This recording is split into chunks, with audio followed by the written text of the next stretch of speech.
السلام علیکم ورحمۃ اللہ وبرکاتہ۔ اعوذ باللہ من الشیطان الرجیم، بسم اللہ الرحمن الرحیم۔ رب اشرح لی صدری ویسر لی امری واحلل عقدۃ من لسانی یفقہوا قولی۔ ہمارا سبق کا اگلا حصہ ہے اور اس میں ہم دیکھیں گے انشاءاللہ کہ اللہ تعالیٰ کے حکموں کا انکار کرنے والے غلط لوگوں کو اللہ تعالیٰ سزا دیں گے۔ اللہ تعالیٰ کے حکموں کا انکار کرنے والے غلط کار لوگوں کو اللہ تعالیٰ سزا دیں گے۔ اللہ تعالیٰ فرماتے ہیں یضل، وہ گمراہ کر دیتا ہے، اللہ تعالیٰ الظالمین، ظالموں کو۔ اللہ تعالیٰ ظالموں کو گمراہ کر دیتے ہیں۔ اسی طرح اللہ تعالیٰ نے فرمایا ان، یہ کہ لعنتو، پھٹکار ہے، لعنت ہے، اللہ تعالیٰ کی، علی الظالمین، ظالموں پر، یہ کہ اللہ تعالیٰ کی ظالموں پر لعنت ہے۔ اسی طرح فرمایا ان، بے شک ہم، اعتدنا، ہم نے تیار کیا، للظالمین، ظالموں کے لیے، نارن، آگ، یقیناً ہم نے ظالموں کے لیے آگ تیار کر رکھی ہے۔ تو ان آیات میں ہم نے کیا دیکھا ہے؟ ظالم کون ہوتا ہے؟ ظلم کرنے والا ہوتا ہے نا۔ اس کے حصے میں کیا ہوتا ہے؟ اللہ تعالیٰ کی خوشی۔ اللہ تعالیٰ اس سے راضی نہیں ہوتے، خوش نہیں ہوتے، کیونکہ وہ تو لوگوں کا حق مارتا ہے نا، ظلم کرتا ہے، شرک کرتا ہے، اللہ تعالیٰ کو ناراض کرتا ہے۔ تو اللہ تعالیٰ نے ایسے ظالموں کے لیے کیا تیار کر رکھا ہے؟ جہنم کی آگ تیار کر رکھی ہے۔ اللہم اجرنا من النار، اللہ تعالیٰ آپ ہمیں اپنی آگ سے بچا لیں۔ اللہ تعالیٰ کسی پر بھی ظلم نہیں کرتے۔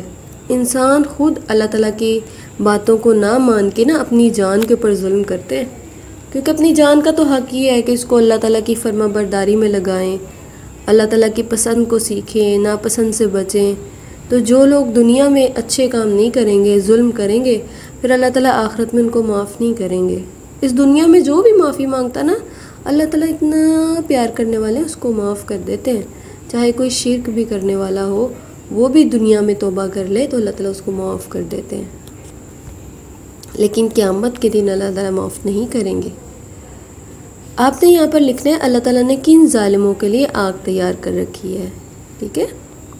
ہمارا سبق کا اگلا حصہ ہے اور انشاءاللہ ہم اس میں دیکھیں گے کہ اللہ تعالیٰ کی حدود کو توڑنا اللہ تعالیٰ کو سخت ناپسند ہے۔ اللہ تعالیٰ فرماتے ہیں تل کا، یہ ہیں حدود اللہ تعالیٰ کی، فلا، چنانچہ ہرگز نہ، تعتدوها، آپ آگے بڑھو ان سے۔ یہ اللہ تعالیٰ کی حدود ہیں، چنانچہ آپ ہرگز ان سے آگے نہ بڑھیں۔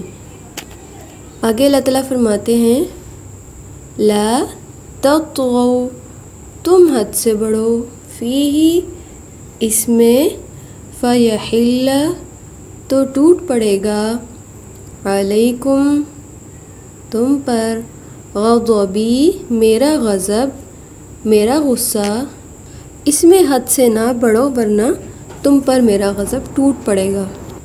آگے اللہ تعالیٰ فرماتے ہیں انہو، بلا شبہ وہ، لا، نہیں، یحبو، پسند کرتا، المعتدین، حد سے بڑھنے والوں کو، بلا شبہ وہ حد سے بڑھنے والوں کو پسند نہیں کرتا۔ تو ان آیات میں ہم نے کیا دیکھا ہے؟ اللہ تعالیٰ کہہ رہے ہیں کہ اللہ تعالیٰ کی مقرر کردہ حدود سے آگے نہ بڑھو، سرکشی نہ کرو ورنہ اللہ تعالیٰ ناراض ہوں گے نا۔ اللہ تعالیٰ کا غصہ انسان کے اوپر حلال ہو جاتا ہے، اللہ تعالیٰ کا عذاب آ پہنچتا ہے، اور اللہ تعالیٰ حد سے بڑھنے والوں کو پسند نہیں کرتے۔ اللہ تعالیٰ کی حدود ہمیں قرآن مجید سے پتہ چلتی ہیں، تو آپ نے کچھ اللہ تعالیٰ کی حدود کے بارے میں جاننا ہے اور ان کے نام یہاں پر لکھنے ہیں انشاءاللہ۔ السلام علیکم ورحمۃ اللہ وبرکاتہ۔